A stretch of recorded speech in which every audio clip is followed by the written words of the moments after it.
Hey guys, so today I will be spilling the tea on some training that I am receiving through the Global Leadership Summit, otherwise known as GLS. So get ready, get ready, get ready for that tea. Here it comes. Up next. Coming in, coming in.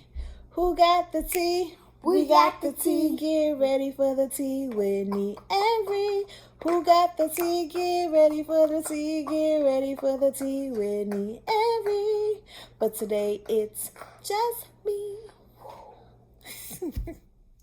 Hey y'all, so I hope you enjoyed the introduction with me and my baby boy. That was my son. And today, I told you I'm going to be talking about the Global Leadership Summit. So, the Global Leadership Summit is so dear to my heart because 2 years ago, around this time, I went to the Global Leadership Summit, and that was the year that they had a bunch of speakers. I remember Craig Rochelle, I think he speaks every year. Paula Faris, remember that name because that's the one that stuck out. Michael Todd was there. And I see so many other faces, but I can't think of their names. But that was in 2020. So, Paula Faris, she was talking to me, and I say to me because I feel like she was looking at me. She was like reading through my soul, and she was talking about doing it scared. When she said that, I looked and I was like, I kind of looked around to see, you talking to me? You right here? Paula, you right here? You know what I'm thinking? So, Paula was at a successful job. I believe she was on a morning show, very successful morning show, successful. Everything in her life looked like it was great, but behind the scenes, I know she was having some issues. I think it was communication wise, like with her husband and, her kids, stuff that we go through, life happens. So she was supposed to leave and she did not leave her job. She talked about a freak accident that happened when she got hit in the head with a baseball. Guess God was like, if you don't listen, I'm going to make it happen. But she got hit in the head with a baseball. And I don't really remember what else happened after that, except she did end up leaving the job. I don't know if she was let go because of the time she was out. Or if she just, when she came back, she was like, all right, I don't want to get hit with no more balls. So I'm just going to leave this job. But either way, the whole point that I'm making is that she was supposed to do something else, and she knew she was, but you're scared because you get so comfortable, especially when you're doing well. It is hard to step out on faith or leave something that is doing good. You understand what I'm saying? So a lot of times people say, do it scared, do it this, but if I have comfort here, I'm making good money here, I have good relationships here, and I'm supposed to leave something that I know, something that I'm comfortable with, to do something else that I don't know just because of a feeling that I have is hard to do. So I say that because, again, Paula was talking to me, and I have been talking about or writing about leaving my job since the earliest notes I can find. I'm big on taking notes. Was 2017. It was probably before then, but I know 2017 is when I seen it, and it wasn't because my job wasn't good at the time. Now later on, it did get kind of but I just knew I was supposed to be doing something else. So my background is social work and also counseling. And so I love to serve. If you ask anybody who knows me, family members, that's what I do. I love to give. I love to serve. I have a servant's heart.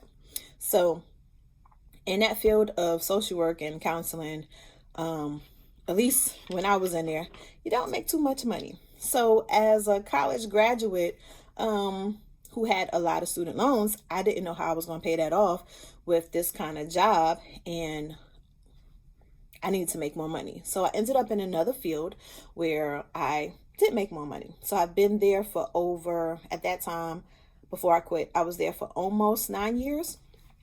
Again, comfortable, had tenure, had making good money, new people, established good relationships. So even though I knew it was time to go, and I'm talking about y'all, I would sometimes get sick, like you get anxious in your stomach, and I was just like, I just don't want to go here. Like I told you, towards the end, it was getting kind of rough. But I kept doing it because it was still comfortable.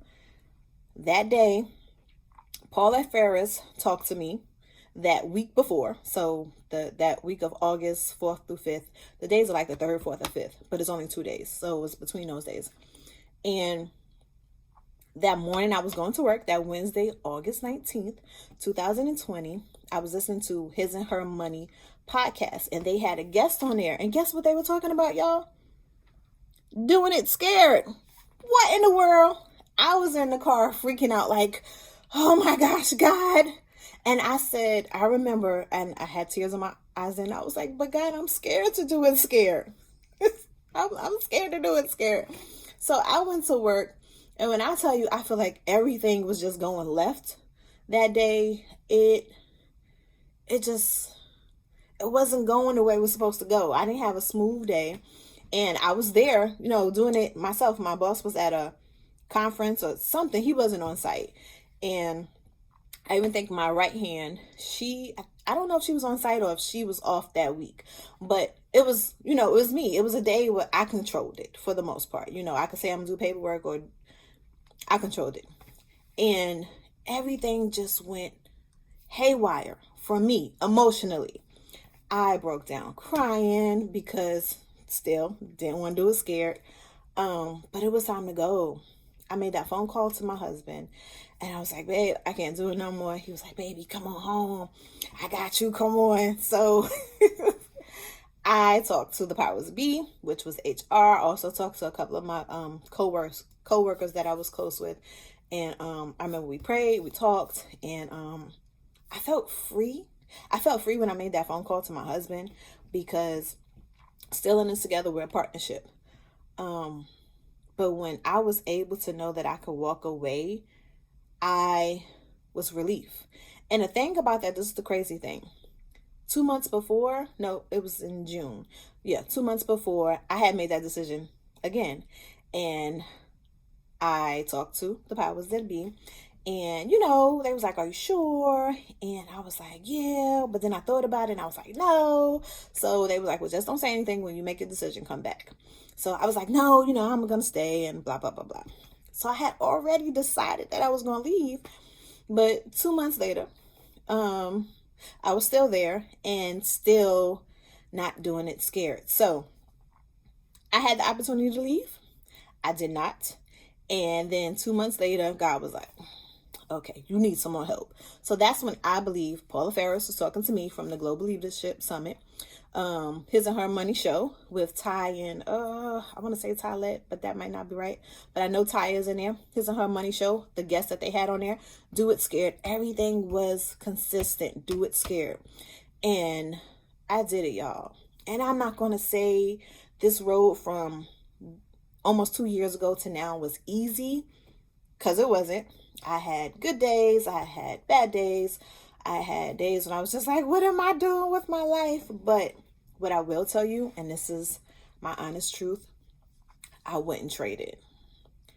The experience, the knowledge that I received from not just the Global Leadership Summit, but also from going to different business classes. I talked to you all about the business OBO, Office of Business Opportunities, the classes, the free classes that I was able to obtain. I'm in a group called Domination in Business, like the information, the connections. I would not have had that opportunity if I was working my full-time job. A lot of stuff I did was in place of my full-time job. So I was doing stuff at 7 o'clock in the morning to 5 o'clock, or I'll stay up late and I was on the computer or on my tablet from 11 to 5 o'clock in the morning, getting information. I actually have 3 businesses. So are they blowing up? Boom, boom, boom, boom. Not yet. It's coming. Not yet. Also, I know I told y'all, keep me accountable when I was going to start my notary. I was going to put myself out there because I had already started my notary. I just didn't tell anybody. I told a few people. But I published it on social media. So, I did that. And then I also did my retail business too on social media. But I did it, y'all. That's the whole point I'm making. I stepped out on faith. I did it scared, and I got the experience. The experience that I've obtained, the knowledge that I've obtained, to me is priceless because it's so much information. It was a lot of information that I know I probably working my job, dealing with my kids, taking care of home, and everything else, I wouldn't have the time or energy to do. So thank you, GLS. Um, thank you, Paula Ferris. Thank you, my friends, my families. Most importantly, Lord, thank you for that grace. And just getting me out there. So if you have not obtained a ticket to GLS, so for this year, I have one more day, but I would recommend you going to the 2-day summit next year. I would say definitely get a ticket. If you can't do that, y'all, just do it scared. Like, dig into what's meaningful to you. And if something is nudging you, pushing you, telling you, hey, you need to be doing something else, pray on it. I'm always going to tell you to pray. And even if you do and you get that answer and you still scared, I'm going to say do it. Take baby steps. Something that I learned today also from the summit was stay committed to the start. So whatever your start is, whether it's a new business, starting a new career, whatever your start is, your new thing, your thing that you're going to do, stay committed to it. Whether you have, because you're going to have what they say, mountains, and you're going to have valleys. You're going to have good days and you're going to have bad days, but get it done, y'all. You have nothing to lose, everything to gain. So that's my talk. Fan of GLS, Global Leadership Summit. Do it scared. And that's it. Remember, if you have any questions, comments, please leave them down in the comments. And we will see you again next week. Until then, bye, y'all.